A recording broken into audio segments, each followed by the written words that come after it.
Hello guys, ngayon po pala ay magluluto tayo ng Bicol Express. So ito pong alamang ay ginisa ko na po muna bago po natin ihalo.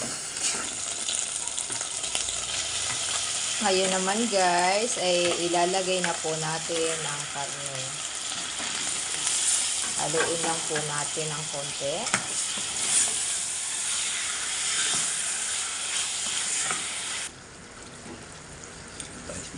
Ayan guys, medyo malambot na po siya.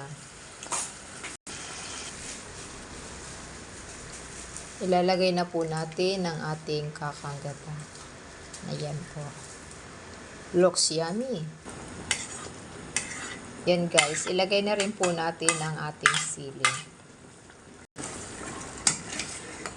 Haluin po natin ng konti at hintayin kumulo.